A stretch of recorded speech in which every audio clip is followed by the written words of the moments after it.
Las últimas encuestas previas al balotaje ubican al frente amplista Yamandu Orsi por delante del candidato de la coalición republicana Álvaro Delgado. De todas maneras, la diferencia entre ambos es muy estrecha y todavía faltan 5 días para que abran las urnas. En ese escenario, en el oficialismo aseguran que, al igual que en la primera vuelta, los sondeos están subvalorando a Delgado y están confiados en la victoria. En particular, sostienen que el exsecretario de la Presidencia es capaz de retener casi la totalidad de los votos que los partidos de la coalición cosecharon el pasado 27 de octubre, cuando sumaron 47,5%, más de 90.000 votos por arriba de Orsi, que obtuvo 43,9%. En sus últimas actividades de campaña, Delgado destaca su experiencia en el gobierno y su capacidad de diálogo. Además, afirma que el Frente Amplio quedó muy corrido a la izquierda y representa un retroceso para Uruguay. De hecho, ese fue uno de sus principales mensajes en el debate que mantuvo con Orsi el domingo pasado en la noche. En los próximos minutos recibimos a Álvaro Delgado para conocer cómo encara el final de la campaña y también para detenernos en algunas de sus principales propuestas. Álvaro, bienvenido, gracias por acompañarnos. Buen día, Emiliano, buen día, Romina, ¿cómo están?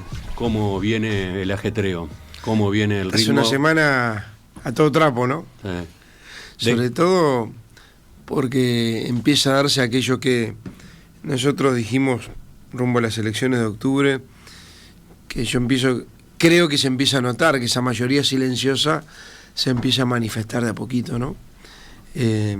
Ayer mismo hago una medición, da un empate técnico. Bueno, son tendencias que obviamente se cruzan en estos días.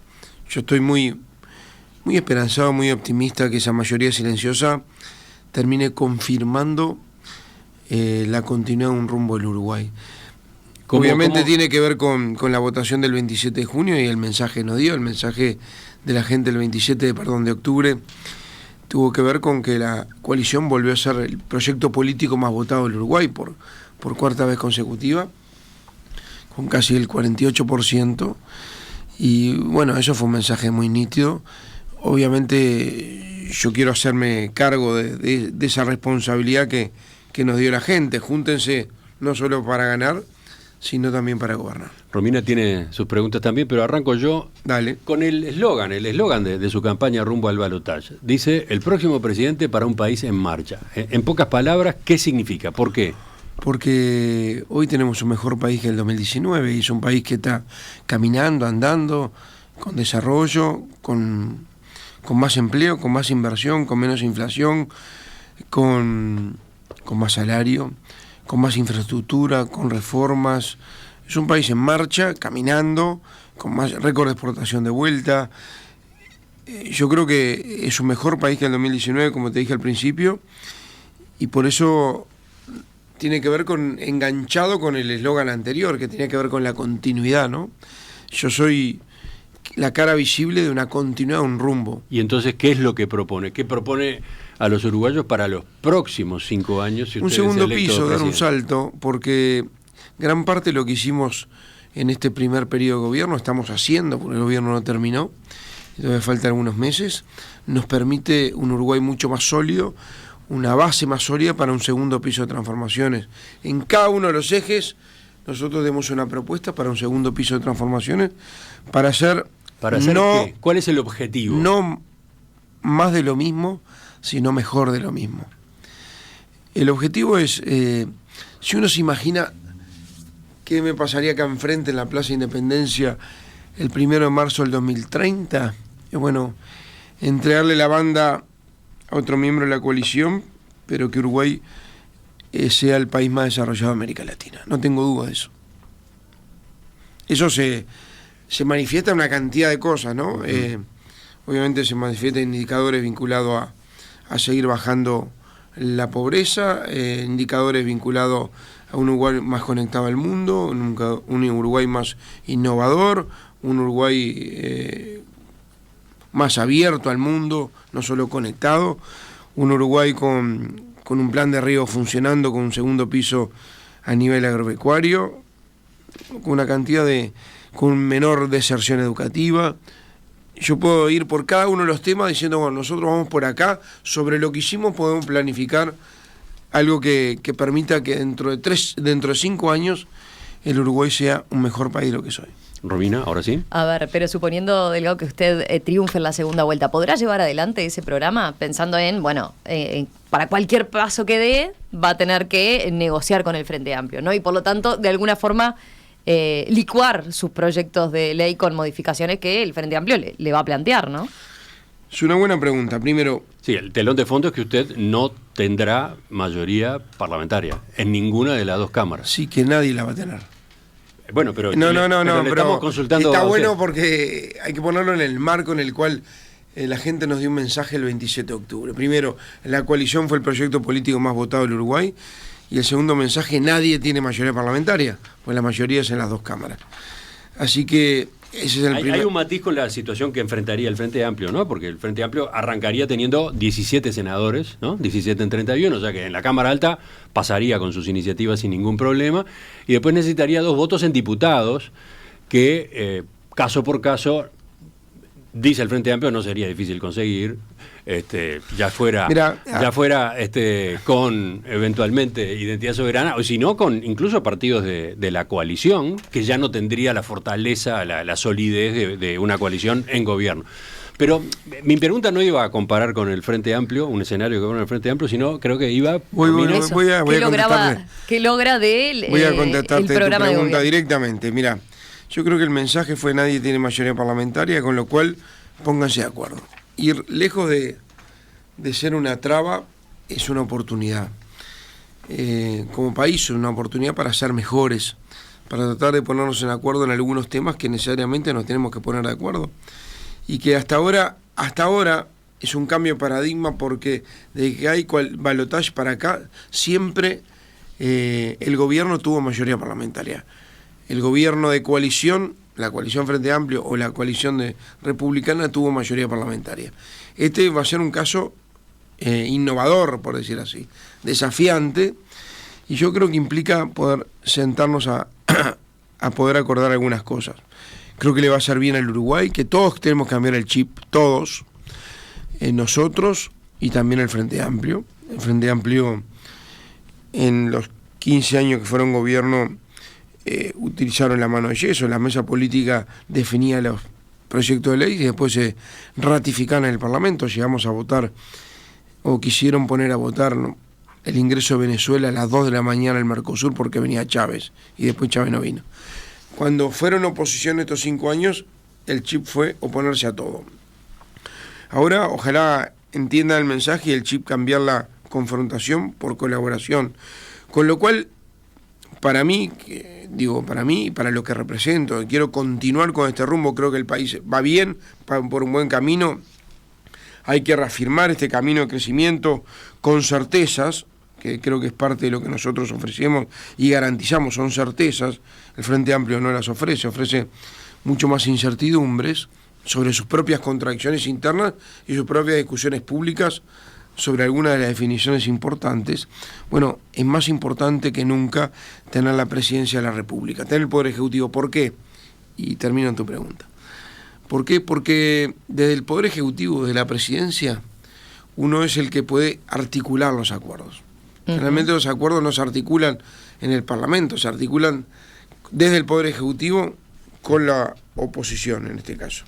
Segundo, porque podés enviar o no proyectos de ley que solo tienen iniciativa privativa del Poder Ejecutivo. Todo lo que tenga que ver con temas previsionales, con lo que tenga que ver con temas presupuestales, con los temas tributarios, todo tiene iniciativa privativa del Poder Ejecutivo, con lo cual el Poder Ejecutivo, si no los envía, no se pueden tratar. Y además porque si el Frente Amplio no cambia ese chip de colaboración en vez de confrontación, podés manejar directamente el presupuesto actual con los ajustes correspondientes, con el IPC correspondiente, con los ajustes. La Constitución prevé el mecanismo de que podés seguir trabajando con el presupuesto actual. ¿Es lo mejor? Para mí no. No me complica, no me cambia, pero yo creo que está bueno entender el mensaje y llegar a los acuerdos. Así que pero la pregunta era a propósito yo estoy convencido de lo que van a implicar esos acuerdos. Bueno, yo estoy convencido que muchos de los temas, obviamente cuando vas a un acuerdo no vas a imponer una posición, vas a una predisposición a encontrar un punto medio, y en algunos temas en poder saber, y quizás no estamos tan lejos, ¿no? A ver, la duda viene porque Uruguay tiene efectivamente antecedentes cercanos de presidentes que gobernaron sin mayoría parlamentaria propia, ¿no? De 1985 en adelante, Sanguinetti 2 veces, Luis Alberto Lacalle después, Jorge Valle, pero en todos los casos esos presidentes hicieron acuerdos con el otro partido tradicional para alcanzar la mayoría parlamentaria. O sea, Sanguinetti, una predisposición, Lacalle, gobernabilidad. Valle, ahí está, acordaron gobernabilidad con partidos que hoy están en la coalición republicana. Sí. En cambio, usted tendría que obtener esa gobernabilidad acordando con el Frente Amplio, que usted mismo advierte no es lo mismo que la coalición republicana, que representa otro modelo de país, incluso dice que es el peor Frente Amplio de la historia, porque los sectores astoristas han perdido peso. Entonces, ¿qué tipo de acuerdos puede lograr con el Frente Amplio? ¿Cuánto esos acuerdos van a cambiar sus propuestas? Primero vamos a empezar que pasen las elecciones, ¿no? Segundo, yo aspiro a que el cambio de chip se dé y que en realidad el Frente Amplio no decida, si nosotros ganamos, bloquear el Uruguay. Me parece que no es una buena señal ponerse en la posición egoísta y dejar de rehén a la gente. Como no gané, dejo de bloquear el Uruguay. Pero yo no pienso en que el Frente Amplio, lo que pienso que diga, sí, muy bien, negocio, pero después, por favor, cambiame esto, cambiame lo otro, cambiame aquello. No, pero es lógico, Emiliano. A ver, hay algunos temas que seguramente tengamos más acuerdo de lo que suponés. ¿Cuáles? A ver, salud mental. Yo creo que acá una política de salud mental y adicciones debería ser un tema que esté por encima de los partidos políticos y de la coyuntura. El temas ambientales, el tema primera infancia, pobreza infantil. El otro día votamos por unanimidad un proyecto de ley que tiene una base de lo que hizo Cristina Lustenberg, más algunos agregados de todos los partidos. Esos son lineamientos. Temas sobre discapacidad. Yo incluso algunos temas presupuestarios.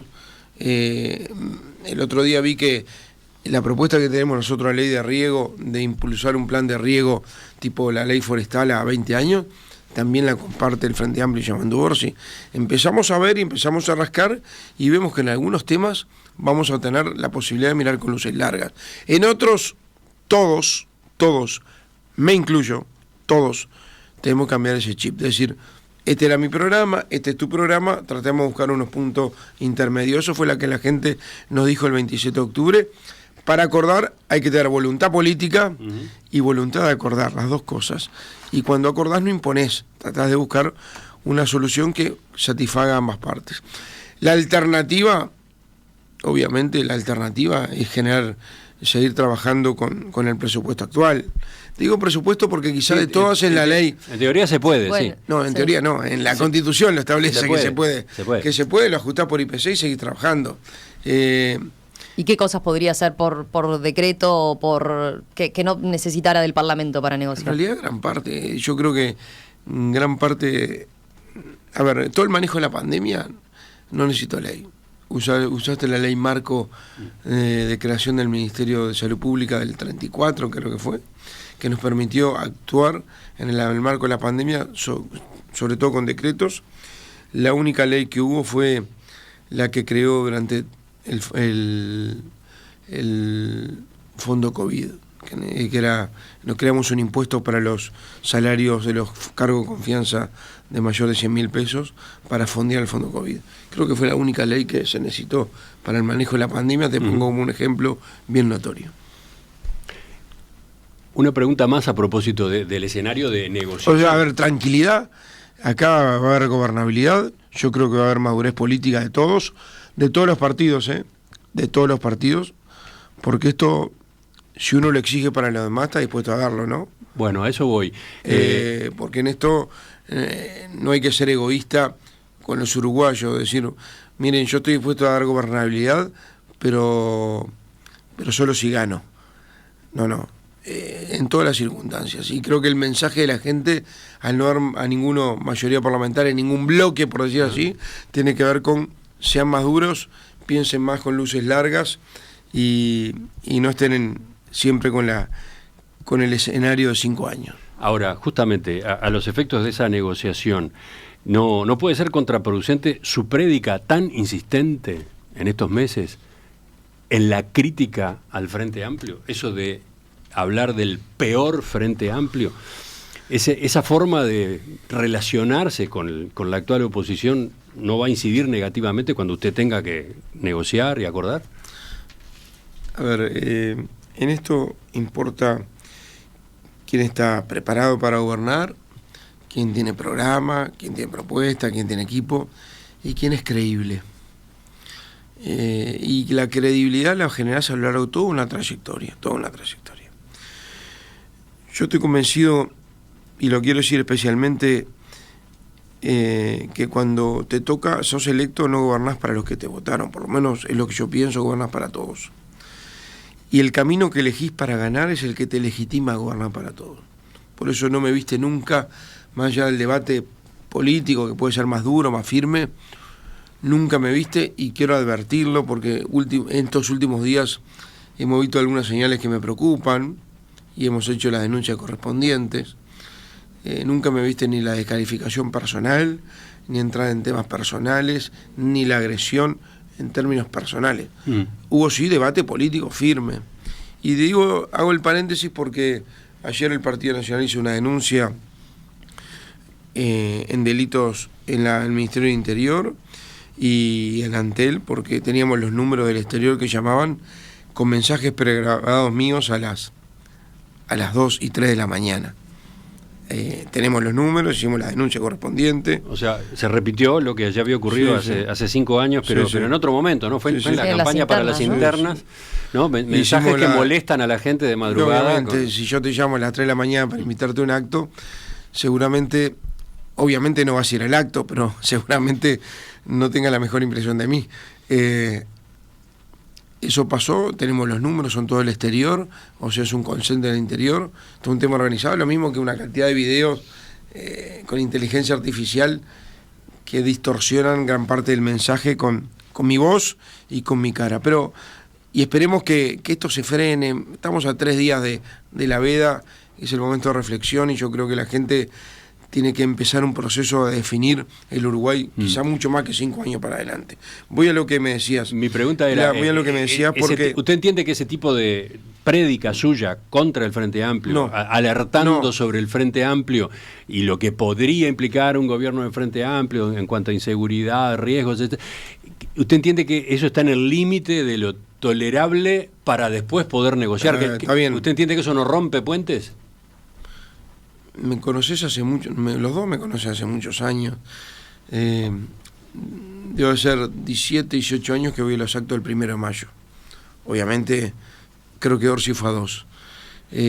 A los congresos de la Federación Rural, al Día de la Industria, me reúno con empresarios, me reúno con trabajadores, me reúno con oposición.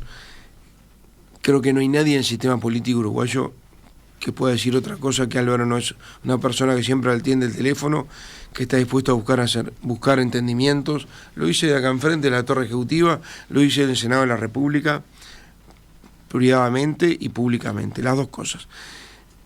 Así que mi pregunta es tengan claro, no deja heridas, tengan claro, no dejan heridas. A ver, yo constato un hecho de la realidad.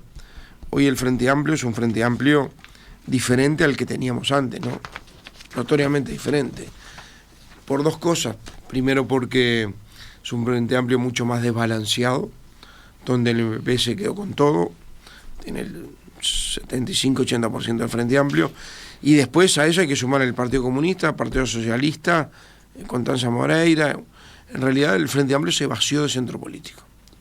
Pero al mismo tiempo el MPP, que creció tanto, se moderó enormemente, ¿no? Sí, metió mucha gente adentro, y también tenés algunos que, como te dicen, ya empezaron a mostrar un poquito por dónde va el talante. El otro día escuchaba en una radio, colega de ustedes, a Frati decir: no importa lo que diga O'Donnell, lo que importa es que respete a la mayoría interna, y el MPP es la mayoría interna. O sea, lo que importa es el programa del MPP, no del Frente Amplio. A ver, el Frente Amplio tampoco tiene hoy, yo creo que es una debilidad que tiene, los cortafuegos que tenía en etapas anteriores. Entonces un Frente Amplio que no es volver al pasado solamente, es ir a lo desconocido en ese sentido. Porque los cortafuegos eran Vázquez y eran Astori. A ver, el Partido Comunista estuvo con la SAFAP desde que se crearon en el 96, en contra de la SAFAP. Algunos otros partidos también, nunca juntaron 10 firmas. ¿Por qué? Porque había el límite que no pasaban, porque Vázquez y porque Astori eran cortafuegos en el Frente Amplio. Ya no están.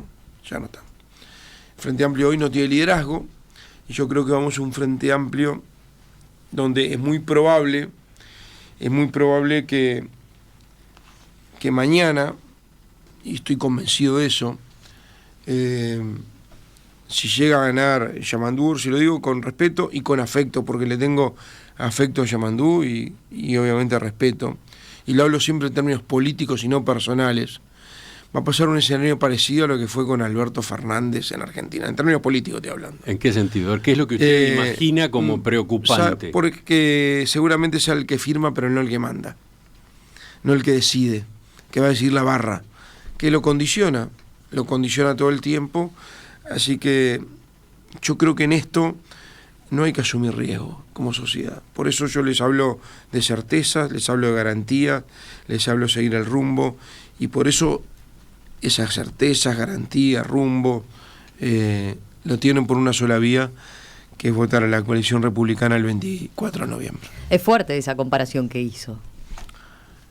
Es real. Digo porque también desde el MPP dicen, bueno, le estamos dando al revés, tener una bancada grande le da respaldo político al presidente, ¿no? Sí. En detrimento de tanto lo que puede ser otra. Tanto que lo condicionan todo el tiempo. Pero el MPP fue el que fue a buscar a Gabriel Odone como ministro de Economía. Sí, es el que primero que lo están cuestionando, lo están tiroteando todos los días.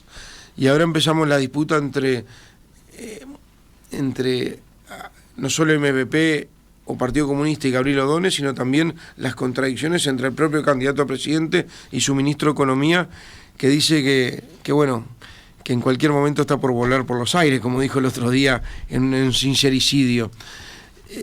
Acá el principal acuerdo es el Frente Amplio consigo mismo, ¿eh? No son dos modelos, es el modelo que nosotros representamos, de certeza, de futuro, de desarrollo, y el Frente Amplio con más de un modelo, con más de una propuesta económica en varios de los temas. Podemos hablar del tema internacional, podemos hablar del tema impositivo, podemos hablar de cualquiera de los temas, y seguramente vas a ver opiniones diferentes entre Odone y entre Orsi, entre Odone y el MPP, entre Odone y Orsi y el Partido Comunista. No hay una sola línea, la verdad que no hay. Y a veces no hay una sola línea entre el propio Orsi con 15 días de diferencia. Yo mostré el otro día en el debate que lamentablemente el formato no nos permitía, como queríamos nosotros, más intercambio de preguntas. Mostraba dos declaraciones de Orsi con 15 días de diferencia. Una es el Uruguay se cae a pedazos, 15 días después decía, si gano voy a mantener esta política económica. Bueno, a veces hay que ponerse de acuerdo con uno mismo. La pregunta, para terminar con esta parte de la entrevista, es ¿por qué tanta insistencia en su discurso, en sus apariciones públicas, con esa crítica al Frente Amplio, con esas advertencias sobre el Frente Amplio? En el debate del domingo se hicieron las cuentas, mencionó al Frente Amplio más de 30 veces usted, y algunos dicen, hasta por eso capaz que presentó menos propuestas de las que podría haber presentado. No, ¿Por qué? Primero, las propuestas... ¿A quién le está hablando? Por ejemplo, ¿busca que no se le pierda ningún voto de los que tuvieron en octubre los partidos de la coalición republicana? ¿Está dirigiéndose a votantes de partidos de la coalición republicana que podrían estar tentados a votar a Orsi ahora? ¿De eso se trata? A ver, primero, propuestas, si algo hemos hecho en la campaña electoral, a diferencia de mi contendiente, son propuestas, ¿no? Tuvimos un programa... No, pero yo estoy hablando de lo que pasó el domingo. El programa para el 27 de octubre, lo tuve en las internas, un programa de gobierno, después hicimos el programa de la coalición, además le agregamos una propuesta por semana por ejes temáticos, o sea, quizá lo que no tuvieron los demás, quieren hacerlo ahora con los descuentos, para tratar de buscar algún voto que quizá le faltó, porque le faltó contundencia en lo que le importa a la gente, y se dieron cuenta que lo que le importaba a la gente, en definitiva, es qué van a hacer con su vida y en quién ponen, en manos de quién ponen el Uruguay. Porque en definitiva se trata de eso, no es pensar, cerrar los ojos y decir, mañana en quién pongo las manos, en quién pongo la tranquilidad del timón para que gobierne el Uruguay. Pero en calma y en tormenta. En calma y en tormenta. Yo ya contesto tu pregunta, entendí la pregunta. Perfectamente entendí la pregunta. ¿Y entonces? Por eso acá quizás los intérpretes van por otro lado, no sé, para mí. A ver, yo no es que insista con el Frente Amplio. El Frente Amplio es hoy el partido político, la coalición, de hecho, de partidos políticos que está hoy disputando la presidencia con esta coalición. Orsi no es el candidato de la Cruz Roja, es el candidato del Frente Amplio. Entonces es normal que yo hable del Frente Amplio, porque además cada tanto hacen referencia al programa del Frente Amplio, a la base programática del Frente Amplio. Programa no tienen, pero base programática sí. Entonces, obviamente yo me comparo con eso, y es normal que me compare con eso. Y es normal que además lo haga en términos dialécticos vinculados a círculos concéntricos. Pero el 48% de la población el 27 de octubre votó a la coalición. Mi primer objetivo como candidato de la coalición es que ese 48% siga votando a la coalición. Entonces es lo que yo le preguntaba, de algún modo. No, que preguntaba, vos inferías eso. Yo te estoy diciendo que mi primer objetivo es el 48% de la coalición, como lo haría cualquier candidato. Si es lo que te respalda, la suma de los partidos de la coalición de gobierno, el 48% los aprobó de alguna forma o los votó, bueno, el primer objetivo es que los sigan votando rumbo al balotaje. Pero no me quedo en eso, porque en realidad sería pensar en términos exclusivamente casi de entrecasa. Yo tengo que ir por el 10% que no fue a votar, y hay que ver las causas por qué no fueron a votar, ¿no? Muchos de circuitos rurales, muchos más apáticos con la política, a esos hay que hablarles, hay que decirles no solo que vayan a votar, sino que además no dejen que otros decidan por vos, porque estamos definiendo el rumbo del Uruguay mucho más que 5 años por delante. Y después yo estoy convencido que a muchos que votaron al Frente Amplio, no sé cuántos, eso obviamente es imposible de medir, sobre todo los más moderados, los más socialdemócratas, seguramente muchos turistas que no se sienten representados en el actual Frente Amplio. Ya algunos cumplieron con su partido y ahora tienen que cumplir el Uruguay. Entonces ahí empezá la comparación. Esta elección ahí también está pegando, ahí también se dirige con esta parte de su discurso. ¿Usted aspira a sacarle ese tipo de votos al Frente Amplio? No tengo duda.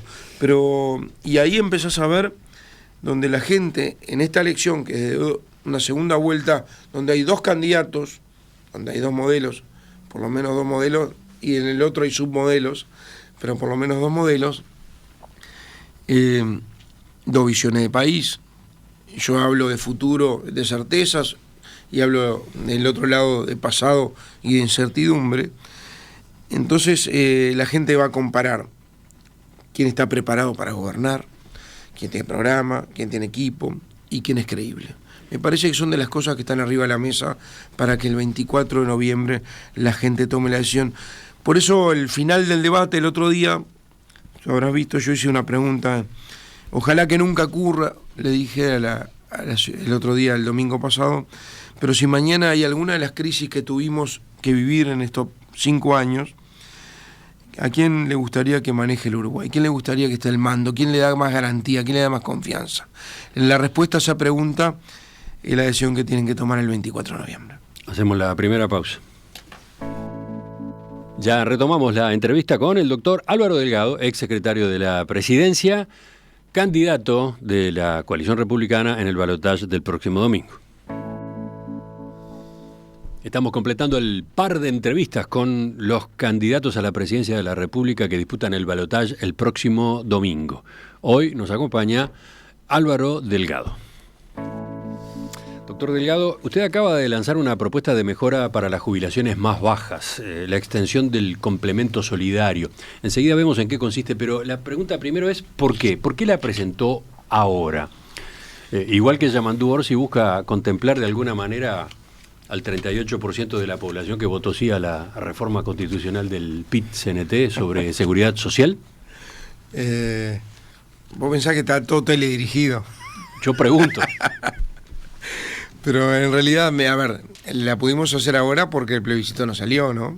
A ver qué tiene que ver una cosa con la otra. Bueno, entre otras cosas, los términos económicos. La reforma actual que tiene este gobierno genera un complemento solidario que aumenta las jubilaciones por encima de las mínimas y tiene una cantidad de beneficios y excepciones. Una reforma, a diferencia de lo que dice Orsi, no es un hachazo, sino que es muy gradual, muy a la uruguaya, como dice como dice Gabriel Odón en su libro, muy a la uruguaya, con diálogo social. A diferencia de eso, estamos hablando de las jubilaciones futuras. Nosotros estamos hablando en esta propuesta de las jubilaciones actuales, los actuales jubilados y pensionistas que tienen que ganan menos, estamos hablando de unos 143.000 aproximadamente, donde la idea es generar un complemento solidario una vez al año, que va entre 4 y 8.000 pesos según la edad, de 60, 65 y 70 años. Y además hay algunas propuestas adicionales para los jubilados, uno que tiene que ver con la prima por antigüedad, el otro tiene que ver con a los jubilados que están por debajo de la línea de pobreza, y después hay una propuesta que me pareció muy innovadora cuando la planteó Diego Labat, me pareció bien interesante y muy social, que es a los jubilados, sobre todo que ganan menos de 25.000 pesos y tienen algún tipo de intervención o trauma que necesitan acompañamiento para su convalecencia y están solos.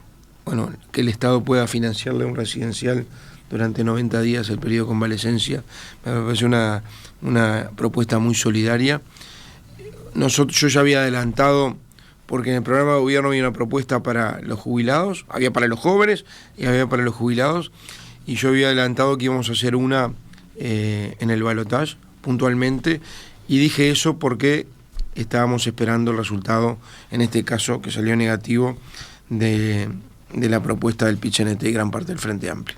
Pero vuelvo sobre la pregunta, de algún modo usted entiende que en ese 38% que votó el sí, y que una parte son incluso votantes de la coalición republicana, otra parte no votó a ningún partido, ¿hay un mensaje, hay alguna disconformidad expresa sobre el sistema previsional tal cual funciona hoy? Siempre hay mensajes cuando la gente vota, pero... Acérquese más al micrófono. Siempre hay mensajes. Delgado está revisando ahí la carpeta y se alejó del micrófono. Siempre me estaba buscando una gráfica, pero siempre hay mensajes cuando la gente vota, pero no era teledirigido a ese núcleo, es a los jubilados en general.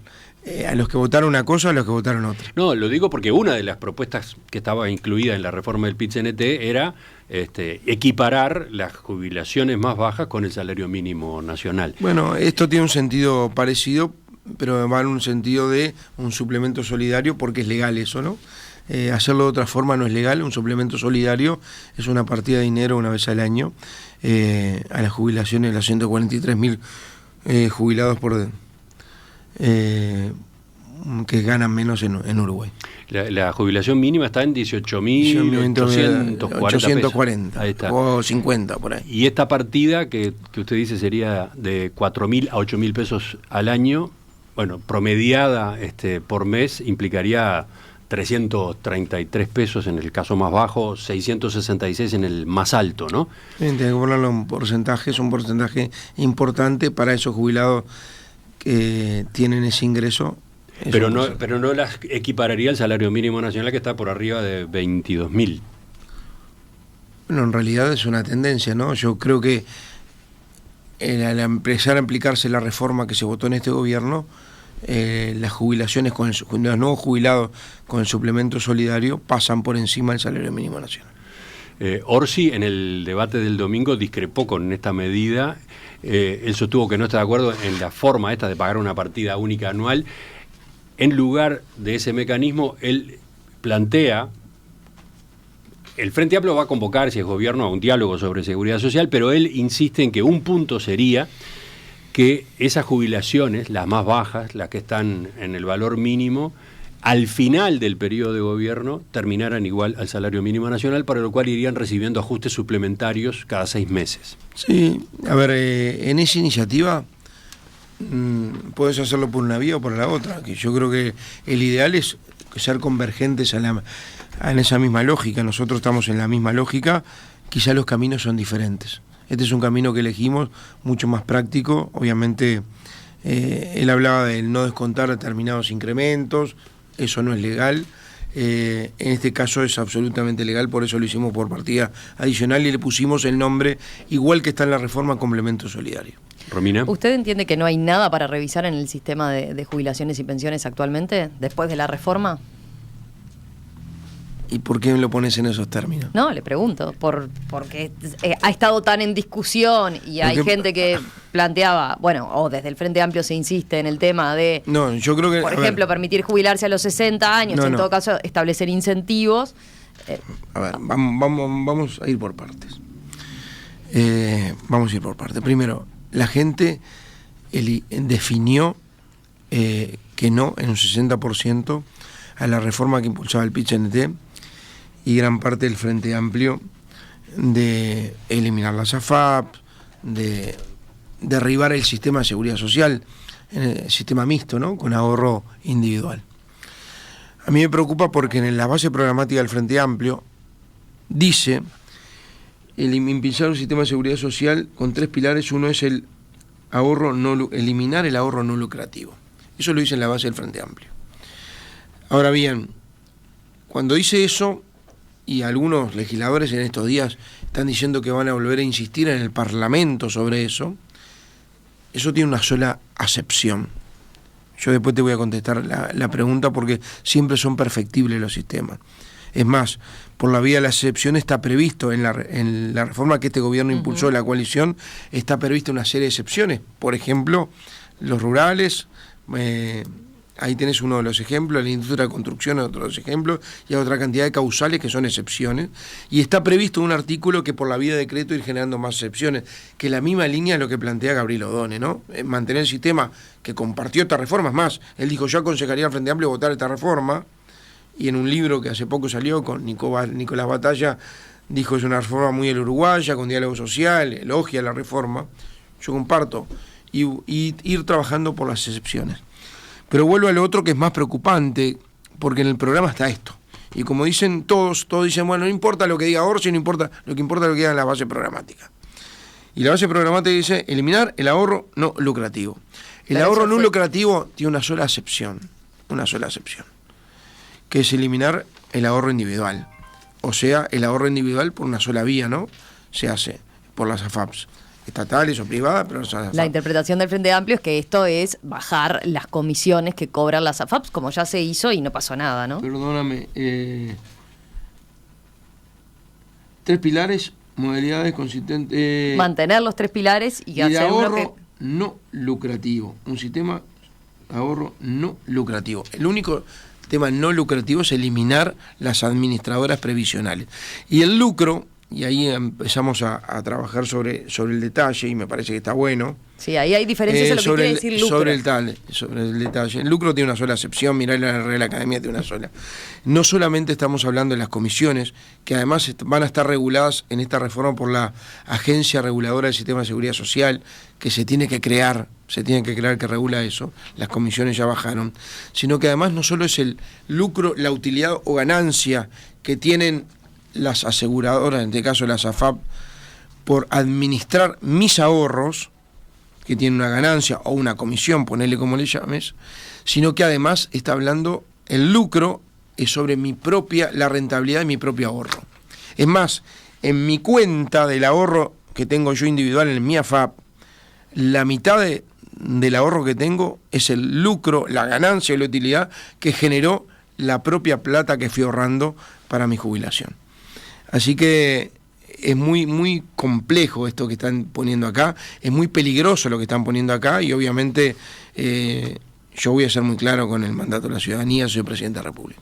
Yamandu Orsi ha dicho, ¿no? No se tocan, las AFAP no se tocan. El veredicto de la población en las urnas en ese sentido fue claro, señaló, ¿no? Lo que pasa es que lo contradicen todos los días. No se tocan en cuanto a que van a seguir existiendo. Dice que podrían introducírsele modificaciones, ¿no? ¿A qué? Por ejemplo, a las comisiones. Ya pasaron. Y hay una agencia. Pero hoy, ayer, legisladores vuelven a insistir del Partido Comunista, incluso su propio sector, con que hay que trabajar sobre esto, con que en realidad hay que entender el mandato y que hay que atenerse a lo que dice el programa. Pasa lo mismo que con los impuestos, Orsi ahora está diciendo alguna cosa que los demás se lo están cuestionando, porque en realidad el programa habla de redistribuir la carga tributaria, hablar del gravar el capital y el patrimonio. Cuando empiezan con ese galimatías en la parte tributaria y no son claros, por más que el candidato diga lo que quiera, es porque te la van a dar. Quiero que sepas, porque volvemos a lo mismo que te dije hoy y que te pareció un poco fuerte, pero que es bien didáctico. La mira a Romina le pareció fuerte la expresión de Alberto Fernández, la comparación bien didáctico, y estoy hablando en términos políticos, es el presidente en este caso. Orsi puede ser el que firma si gana, pero no es el que decide, no es el que manda la barra. De todos modos, con respecto al tema comisiones de las AFAP, ¿hay margen? ¿Usted entiende que es conveniente revisar? No, hay margen sobre comisiones y hay margen sobre la actual reforma que está vigente, sobre excepciones. Porque el propio doctor Rodolfo Saldain ha comentado que es un tema que hay que estudiar. Incluso consciente que en la reforma actual hay comisión cero por los primeros 3 años, ¿no? Exacto. Por los primeros 3 años para todos los nuevos jubilados. Y siempre hay temas. Tan es así que se crea una agencia reguladora de todo el sistema previsional, porque además está la convergencia de todas las cajas, de todas las cajas para dentro de unos cuantos años, una reforma que se va hasta el 2044. Con lo cual el sistema es revisable. Las comisiones, por supuesto, quién las regula, quién las administra. De hecho, ya hubo en el gobierno anterior una baja de las comisiones, con lo cual el monitoreo de esos mismos la va a competir a la agencia y al Banco Central conjuntamente. Pero además, las excepciones a la reforma, al sistema actual previsional, están previstas en la propia reforma. Hay un artículo donde deja abierto para generar nuevas excepciones que se pueden hacer por decreto. Seguimos con Álvaro Delgado, seguimos hablando de propuestas, hablando de cómo gobernaría, en caso de ser el triunfador el domingo en el balotaje. Romina, del debate del domingo te llamó la atención un momento en el que apareció en escena un nombre. Sí, cuando citó a Rafael Radi, ¿no? Como o por ejemplo, para ponerlo al frente de un cargo de relevancia, lo que tiene que ver con investigación e innovación. Sí, aclaremos, Romina, aclaremos porque... sé que te gustan los titulares, pero aclaremos eso. A ver, yo dije, estaba hablando de innovación, estaba hablando de investigación, estaba hablando de todo lo que tiene que ver con desarrollo. Uruguay tiene que aumentarnos, hoy tiene un 0,62% del PIB en materia de investigación y desarrollo e innovación. Esa discusión es larga. ¿Cuánto se está invirtiendo, no? No es menos. En innovación y desarrollo, 0,3. Entre público y privado, ¿no? Ah, bueno, habría que entre público y privado, 0,62. A nivel público, 0,33. Es casi la mitad, un poquito más de la mitad, en realidad. Pero también inversión privada. Es la inversión global. Recuerdo que en el 2014 se firmó un documento, lo firmó Vázquez, me acuerdo, por llegar al 1%, ¿te acordás? Pero no es un tema de porcentaje, es un tema de concepción. Yo creo que hay que aumentar el Todos firmaron, todos los candidatos. Sí, todos. Y nunca le tocó gobernar a Vázquez, con lo cual quien tenía que ejecutarlo... También firmaba Luis Lacalle Pou, que ahora ha gobernado. Está bien, pero se firmó en el 2014. Sí, ¿no? sí, pero nadie lo ha cumplido. Pero ¿sabes lo que pasa? En esto hay que ser preciso. Si querés ser preciso en la pregunta, yo tengo que ser preciso en la respuesta. Y en el 2014 lo firmó y obviamente ganó Vázquez y no se cumplió. Pero no importa, yo no estoy facturando, estoy diciendo que no es un tema fácil, pero es un tema hacia donde todos tenemos que ir, hacer la convergencia, y ahí es un tema que seguramente tengamos que ponernos de acuerdo. Es necesario ponernos de acuerdo. Es más, yo estoy proponiendo para el Uruguay del futuro, estoy proponiendo cambiar el nombre del Ministerio de Educación y Cultura, Ministerio de Educación, Cultura, Ciencia y Tecnología, tener un sistema nacional de investigadores, que la ANI, hay muchos organismos de investigación, muchos superpuestos, muy atomizada la investigación, a veces con recursos no son del todo eficientemente gastados, porque muchas veces hay varios organismos haciendo cosas parecidas. Yo creo que la ANI debería ser el gran paraguas, más si Uruguay ahora se convirtió en un hub, Uruguay Innovation Hub, un hub de innovación, y están viniendo empresas de primer porte del mundo a instalarse en Uruguay para hacer innovación, para trabajar en desarrollo, para hacerlo para el mundo. Bueno, nosotros tenemos que aumentar el presupuesto público y privado en ese tema, y tenemos que poner al frente de la ANI, si yo creo que la ANI es el paraguas grande para que regule todas las políticas en materia de innovación e investigación, tenemos que poner a alguien que de por sí sea una persona respetada y no esté fuera de las cuotas políticas. Puse como ejemplo a alguien al cual aprecio mucho, le reconozco un respaldo académico, pero además le reconozco condiciones personales de primer nivel, de ecuanimidad, y que no está, no sé ni lo que vota, pero nunca está en la lógica política. Lo viví en el GACH, con él, convivía con él todos los días, y la verdad que su gentileza y su generosidad de poner su conocimiento para acompañar los procesos de las decisiones para las políticas vinculadas frente al COVID, me permite decir, presidente de la Academia de Ciencias, ¿no?, que puso un ejemplo de alguien de ese talante, de ese tenor. No le está ofreciendo el cargo. No sé, mañana capaz que se genera esta iniciativa que estamos proponiendo, y mañana voy y le digo, Rafael, nos gustaría, pero ojalá se lo digamos todos los partidos. Me encantaría que en esto hubiera un acuerdo nacional y se lo digamos todos los partidos, seguramente le metamos un poco más de presión. En lo que acaba de explicar recién, usted se pronuncia por una de las posibilidades de gobernanza para el sistema de ciencia, tecnología e innovación. Es una demanda que surge del propio sistema, del propio sector de la investigación, que está haciendo falta otra jerarquía en la institucionalidad en esta materia, justamente porque hay una gran dispersión de organismos, hay políticas que se cruzan, que eventualmente se superponen.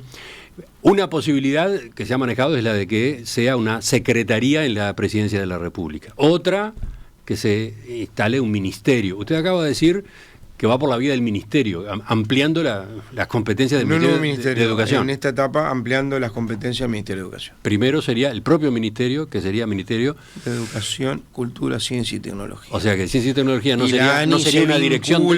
Al Poder Ejecutivo vía ese ministerio, y ANI como paraguas rector en la política de investigación. Un último tema, por lo menos por ahora, Romina, para ir cerrando. Vamos a ese último tema. A ver, por ejemplo, el nuevo compromiso por el país dice en su página 25, en el capítulo de Transparencia y Ética Pública, que hay que desarrollar y ampliar los derechos de acceso a la información pública. Se perfeccionará la normativa que permite realizar acuerdos confidenciales al Estado, de forma que este mecanismo solo se utilice cuando existan razones fundadas, ¿no? Este fue un aporte que hizo el diputado Eduardo Luz, líder del Partido Constitucional Ambientalista, que viene cuestionando este tema hace tiempo, ¿no? Al igual que Cabildo Abierto e Identidad Soberana, ¿no? La confidencialidad de los contratos y memorándums de entendimiento con grandes inversiones. Por ejemplo, el que se firmó anteriormente con UPM, digamos. O Ante la Arena. También puede ser. Bueno, ¿qué alcance tiene esta iniciativa en lo que se establece así, de esta forma? Es conceptual, no es programática. Nosotros dijimos, no prohibimos que se hicieran porque a veces hay condicionamientos en las negociaciones, muchas veces de inversiones de gran porte. A ver, pasó con el tema UPM, pasó en alguna otra inversión, nosotros fuimos receptores de una negociación que ya estaba bajo la confidencialidad en el tema UPM. Pasó con Ante la Arena, que todos los procesos se declararon reservados por 10 años. Pero tenemos muchos ejemplos más. No estoy poniéndole color político, quiero ser muy claro en esto. Bueno, la empresa GIF Global, ¿no? Que piensa desarrollar este megaproyecto de inversión muchas veces en todos los procesos de negociación, sobre todo importantes con el Estado, a veces te piden de reserva o confidencialidad. Hay matices ahí sobre el tipo de, si es temporal, hasta generalmente son temporales. Yo lo que pusimos ahí fue una propuesta que hizo Eduardo Luz, también estaba Cabildo Abierto, sé que Identidad Soberana insiste mucho en este tema, que primero no puede ser para siempre, segundo tiene que ser muy limitado y tercero tiene que ser fundado. No es simplemente a pedido, tiene que tener... Usted dice que entonces no va a quedar prohibido o sea, no es que todos los contratos absolutamente van a tener que ser absolutamente transparentes. Le doy vuelta a lo que dice, desarrollar y ampliar los derechos de reglamentar la norma. Eso se perfeccionará la normativa que permita realizar acuerdos confidenciales al Estado de forma que este mecanismo solo se utilice cuando existan razones fundadas. Exacto. Eso sí. Porque entiende que si no puede ser un riesgo, por ejemplo, incluso para atraer inversiones para el país. O sea, no puedes prohibirla porque es una barrera de acceso a las inversiones. Pero no implica de alguna forma cierta autocrítica, por ejemplo, con lo que se hizo en esta administración, incluso pienso en este proyecto de GIF Global. Está bien, o con las anteriores. Me parece que le digo sobre la norma vigente mismo... estoy hablando. Es autocrítica con la norma vigente, no con lo que hizo esta administración, con la norma vigente que no es de esta administración. Es más, yo te nombré 2 ejemplos de administraciones anteriores, el caso de UPM, las 3 plantas celulosa, las 3, o te nombré el caso de Delante de la Arena. Y ahora sí, la última, doctor Delgado. Seguridad ciudadana es uno de los temas clave de todo este ciclo electoral 2024. Usted acaba de compartir el debate el domingo con Yamandu Orsi. Ambos se expresaron en esta materia. ¿Usted entiende que es posible que haya efectivamente un acuerdo en esta materia? ¿Que la política en materia de seguridad ciudadana sea una política de Estado? En particular en la lucha contra el narcotráfico. Está bien, ahora sí. Cuando hablaste de los últimos temas, sí. Seguramente en la lucha contra el narcotráfico no tenemos que tener 2 opiniones. No, pero tenemos un enemigo común. Lo que pasa es que a veces en los cómo tenemos interpretaciones diferentes y a veces en los cómo se mete la cola en la ideología. Te digo por qué, por un ejemplo. Está claro que este gobierno confía más en la policía que lo confía el anterior. Este es el primer gobierno que del 84 para acá le va a dejar al siguiente, espero que al nuestro, la menos denuncia de delito es la que recibió.